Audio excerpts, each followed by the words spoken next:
नमस्कार, स्वागत है आपका न्यूज इंडिया में। मैं हूं आपके साथ उमंग माथुर और आप देख रहे हैं अपना उत्तराखंड। आइए बुलेटिन की शुरुआत करते हैं उत्तराखंड की कुछ प्रमुख खबरों के साथ। आपको बता दें कि मुख्यमंत्री पुष्कर सिंह धामी ने नई दिल्ली में केंद्रीय मंत्री अश्विनी वैष्णव से शिष्टाचार मुलाकात की। इस दौरान मुख्यमंत्री ने केंद्रीय मंत्री से उत्तराखंड से संबंधित विभिन्न रेल परियोजनाओं पर विस्तार से चर्चा की। मुख्यमंत्री ने रुड़की देवबंद परियोजना में उत्तराखंड राज्य की ओर से वर्तमान तक दिए गए 296.67 करोड़ की धनराशि के अंशदान को पर्याप्त मानते हुए परियोजना के अवशेष कार्यों का वित्त पोषण रेल मंत्रालय, भारत सरकार तथा उत्तर प्रदेश राज्य द्वारा किए जाने का भी अनुरोध किया।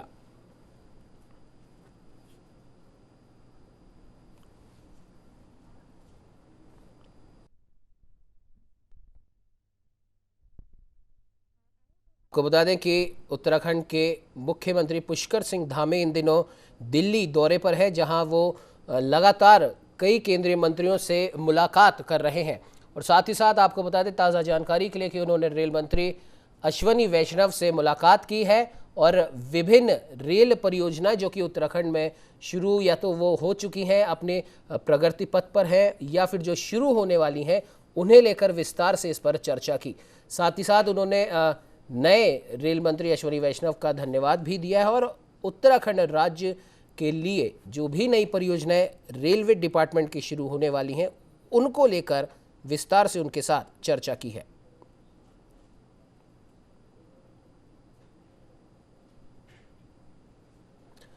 उत्तराखंड के आने वाले विधानसभा चुनावों को देखते हुए मुख्यमंत्री पुष्कर सिंह धामी का यह दिल्ली दौरा अपने आप में काफ़ी अहम माना जा रहा है, क्योंकि उत्तराखंड में जितनी भी विकास योजनाएं जो कि इस समय चल रही हैं या जो शुरू होने वाली हैं, उन्हें पूर्ण करने के लिए तमाम जो भी सहायता केंद्र सरकार और केंद्रीय मंत्रियों से लेनी है, उस बारे में मुख्यमंत्री पुष्कर सिंह धामी लगातार कई केंद्रीय मंत्रियों से मुलाकात कर रहे हैं। आपको जानकारी के लिए बता दें कि अपने दिल्ली दौरे के दौरान सबसे पहले उन्होंने प्रधानमंत्री नरेंद्र मोदी से मुलाकात की, गृह मंत्री अमित शाह से मुलाकात की, भाजपा के राष्ट्रीय अध्यक्ष जेपी नड्डा से भी उन्होंने आने वाले विधानसभा चुनावों को लेकर विस्तार से चर्चा की। उसके बाद में केंद्रीय मंत्रियों से मुलाकात का सिलसिला लगातार जारी है और इसी कड़ी में केंद्रीय मंत्री अश्विनी वैष्णव से भी मुख्यमंत्री पुष्कर सिंह धामी ने मुलाकात की है और उत्तराखंड में प्रस्तावित रेल परियोजनाओं के लिए क्या कुछ और बेहतर तरीके से हो सकता है, जल्दी कितना हो सकता है, उससे लेकर विस्तार से चर्चा की है।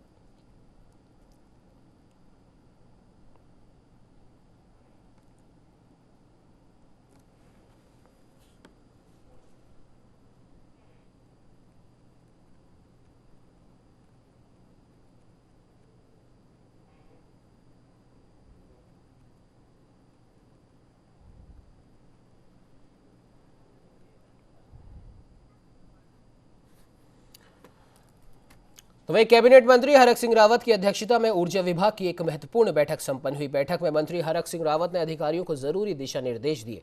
इस दौरान मंत्री ने कहा कि अधिकारियों को प्रस्ताव तैयार करने के लिए निर्देशित किया गया है कि सरकार प्रदेश में कितने लोगों को फ्री बिजली कनेक्शन दे सकती है, ताकि प्रस्ताव को कैबिनेट में लेकर जाया जा सके।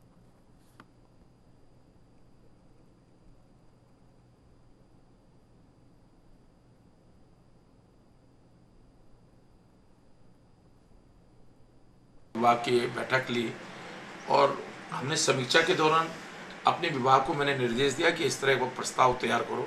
पूरा होमवर्क करने, आपने देखा होगा, आप लोग भी थे वहाँ, कि मैंने पूरा 1-2 घंटा होमवर्क किया, पूरा एक्सरसाइज की कि भाई कितने लाख कनेक्शन है, अगर हम कितने लोगों को अभी जो वर्तमान हमारे संसाधन है, वर्तमान जो हमारी स्थिति है, उसमें कितने लोगों को हम फ्री दे सकते हैं, जिससे कि जो सचमुच जिनको फ्री बिजली की ज़रूरत है, देने कितने लोगों को फ्री बिजली दे सकते हैं, वो प्रस्ताव आप तैयार करो और मैं कैबिनेट में ले जाऊंगा।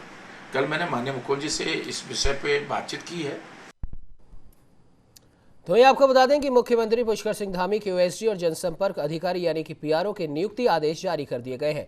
विशेष कार्य अधिकारी के तौर पर सत्य प्रकाश रावत और जनसंपर्क अधिकारी के तौर पर भजराम पवार को नियुक्ति दी गई है। उत्तराखंड में जनसंपर्क अधिकारियों की नियुक्ति निरस्त किए जाने के बाद आखिरकार जनसंपर्क अधिकारी और विशेष कार्य अधिकारी की नियुक्ति को लेकर एक नया आदेश जारी किया गया, जिसमें विशेष कार्य अधिकारी सत्य प्रकाश रावत को नियुक्त किया गया है।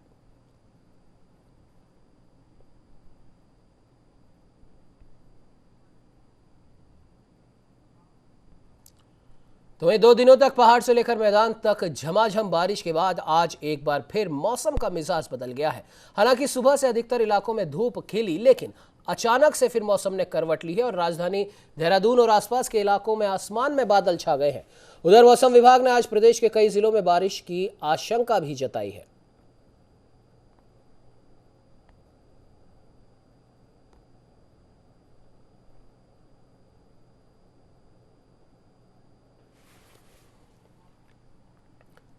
तो वह कुमाऊं कमिश्नर अरविंद सिंह हयाकी की अध्यक्षता में एलडीए सभागार में सूखा ताल के पुनर्जीवन, नैनी झील के रिचार्जिंग जोन एवं सौंदर्यीकरण हेतु एक महत्वपूर्ण बैठक आयोजित हुई।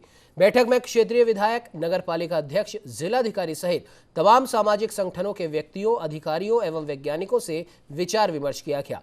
बैठक के बाद झील विकास प्राधिकरण सचिव नरेंद्र भंडारी ने बताया कि सूखा ताल की वर्तमान स्थिति को ठीक करने, सूखा ताल झील के संरक्षण संवर्धन करते हुए सौंदर्यीकरण, झील के संरक्षण रखरखाव के साथ ही नए डेस्टिनेशन के रूप में भी विकसित किया जाएगा।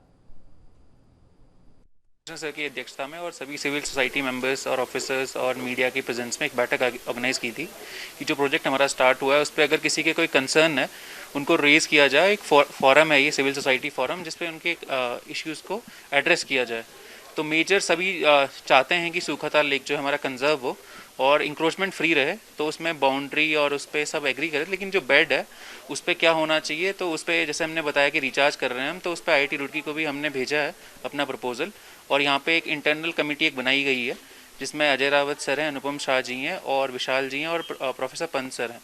तो इनको भी इनके साथ हम शेयर करेंगे प्लान, ताकि एक इंटरनल हम एक हर बार एक इतनी बड़ी बैठक बुला नहीं पाएंगे हर हफ्ते, तो इनसे हम डेली वीकली इनसे अपने कंसर्न जो इनके हैं वो लेते रहेंगे। और जो हम लोग का सुझाव है वो उसके लेक बेड को लेके हैं कि लेक बेड में कंक्रीट स्ट्रक्चर्स कंक्रीटाइजेशन ना किया जाए, ताकि जो नेचुरल प्रोसेस है सूखा ताल का, नैनीताल को रिचार्ज करने का, और जो उसके अंदर एक्वाफर है जिससे पानी बाहर निकाला जाता है ड्रिंकिंग वाटर पर्पसेस से, वो खराब न किया हो। तो प्लान से हमें कोई आपत्ति नहीं है, लेकिन आपत्ति ये है कि जिस तरह का मटेरियल है वो नेचर बेस्ड होना चाहिए और इसको सॉफ्ट सोल्यूशन जिसे कहते हैं, ग्रासेस और कंक्रीट और पत्थर का इस्तेमाल कम से कम हो इस लेक को रिजुविनेशन के लिए, क्योंकि ये एक बहुत महत्वपूर्ण लेक है नैनीताल के लिए ही नहीं बल्कि पूरे हिमालय के लिए। इसका तो वही जिला चिकित्सालय पौड़ी में मरीजों को हो रही दिक्कतों के निवारण के लिए कांग्रेसियों ने इंद्रेश अस्पताल के एमएस से मुलाकात की।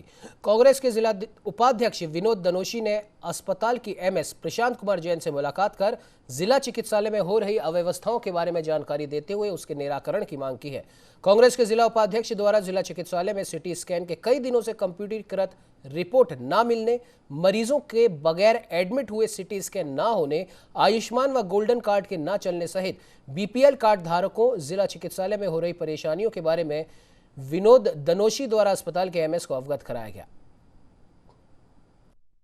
हमारी डिजिटल एक्सरे मशीन है, उसमें थोड़ी देर के लिए टेक्निकल एक फॉल्ट आया था, बट वो आधे घंटे के अंदर उस चीज़ को रिजॉल्व कर लिया गया और हमारी मशीन पूरी वर्किंग है और हम मरीज़ों का पूरी तरह से उसका इलाज कर रहे हैं। जो भी जांच वगैरह है वो हम लोग प्रॉपर कर रहे हैं। दूसरी जो हमारी सीटी स्कैन की मशीन है, ये छोटी मशीन है, 16 स्लाइस की मशीन है, जो पहले से मशीन चल रही है हमारी।